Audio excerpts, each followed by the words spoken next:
M S news کی ناظرین السلام علیکم۔ امید ہے آپ لوگ سب خیریت سے ہوں گے۔ آج کا ہمارا ٹاپک ہے عمران خان کی سیفر کیس کی سماعت کا حوالہ بتائیں گے۔ آج سماعت میں کیا ہوا اور کل جو سماعت کے ہوا تھا اس کے بارے میں ہم 2 سماعتوں کا حوالہ بتائیں گے، اور تیسرا کہ سپریم کورٹ کے ججوں کو دھمکی امیز خط مل گئے ہیں اور لاہور ہائی کورٹ کے ججوں کو بھی دھمکی امیز خط ملے ہیں۔ اس کے بارے میں ہم آپ کو آگاہ کریں گے اور اس کے مکمل تفصیلات بتائیں گے۔ جیسے کہ آپ جانتے ہیں، عمران خان کی کیسوں کی سماعت کا حوالہ پچھلی ہم سماعت پر نہیں بتا سکے، لیکن آج ہم آپ کو عمران خان کی کیسوں کی سماعت کا مکمل حوالہ بتائیں گے اور عمران خان کے اس کیس میں کب تک بریت ہو جائے گی، اس کے بارے میں ہم آپ کو ڈیٹیل کے ساتھ بتائیں گے۔ اگر آپ ہمارے چینل پر نئے ہیں تو چینل کو سبسکرائب کریں، لائک کریں تاکہ آپ کو آنے والے ویڈیو مکمل طرح مل سکے۔ پہلا ہم عمران خان کی کل کیس کی سماعت ہوئی تو پھر جج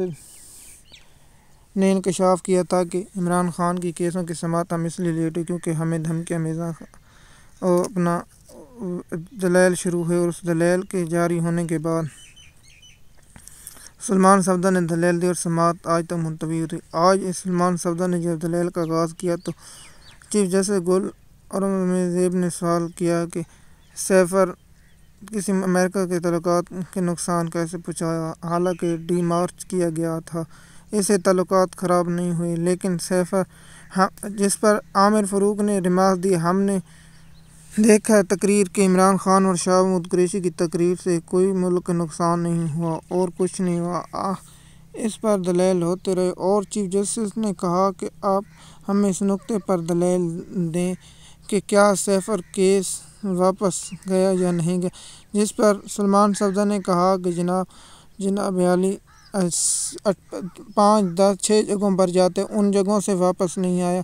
تو اس پر چیف جسٹس عامر فاروق نے کہا ہے کہ ہاتھی نکل چکے، اب دھوم ہے، دھوم نکال دیں تو کام آسان ہو جائے گا، جس پر بیرسٹر سلمان صفدر نے کہا مجھے 15 منٹ چاہیے، میں دلائل مکمل کر لوں گا، لیکن چیف جسٹس نے کہا کہ ہم کل اس نقطے پر دلائل سنیں گے اور اس کے بعد ایف آئی اے کے پروسیکیوٹر کی جانب سے دلائل دیے جائیں گے اور اس کے بعد پروسیکیوٹر دلائل دے گا اور عمران خان کی کیسوں کو سماعت کا حوالہ ہم پھر اگلی ویڈیو میں بتائیں گے مکمل تفصیل کے ساتھ۔ لیکن ہم نے آپ کو تھوڑی سی انفارمیشن دے دی کہ عمران خان کو کل کی سماعت پر اگر ایف آئی اے کے دلائل تفصیلی ہوں گے یا تھوڑے سے ہوں گے، مجھے امید ہے ایف آئی اے تفصیلی دلائل دینا چاہے گی، لیکن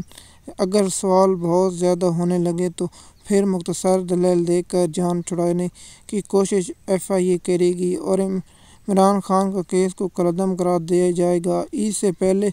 تو مجھے ناممکن لگتا ہے، کیونکہ کورٹ رپورٹروں کا کہنا ہے کہ عید کے بعد عمران خان کا کیس جائے گا اور سیفر میں کالعدم ہو جائے گا۔ اس کے بعد القاعدہ ٹرسٹ کیس میں عمران خان کی ضمانت کیس سماعت نہ ہو سکی، جس کی بنیاد پر چیف جسٹس نے کہا کہ اسے دوبارہ رجسٹرار منتخب کرے گا۔ اور اس کے بعد ہم آپ کو بتاتے ہیں کہ سپریم کورٹ کے کن کن ججوں کو دھمکی امیز خط ملے ہیں، اور آخر میں ہم آپ کو اگلی ویڈیو میں سپریم کورٹ میں ہونے والی سماعت کا بھی حوالہ بتائیں گے۔ سپریم کورٹ کے حوالہ کا کیا ہے اس کے بارے میں انفارمیشن دیں گے، لیکن سب سے پہلے ہم عمران خان کی کیس کی سماعت کا مکمل حوالہ آپ کو ایک اور ویڈیو میں بتائیں گے تاکہ آپ کو مکمل انفارمیشن مل سکے۔ اور عمران خان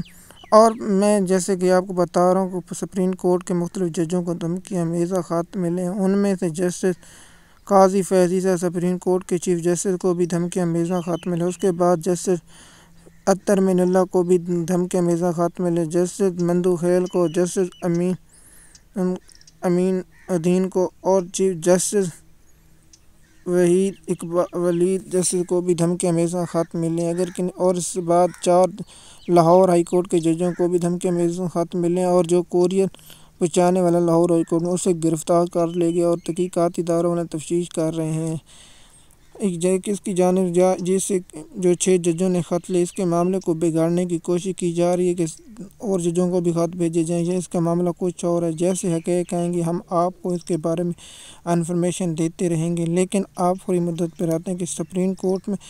سماعت جو ہوئی ججوں کو اس کو نوٹس کی، اس کی سماعت 29 اپریل تک ملتوی ہو گئی ہے۔ جیسے کہ ہم نے آپ کو کہا کہ ہم تفصیلات کے ساتھ اگلی ویڈیو میں بتائیں گے، لیکن عمران خان کے کیسوں کے بارے میں ہم نیکسٹ ویڈیو میں بتا دیں گے، اور ویڈیو بہت جلد اپلوڈ کر دی جائیں گی۔ شکریہ۔ اگر آپ ہمارے چینل پر نئے ہیں تو چینل کو شکریہ۔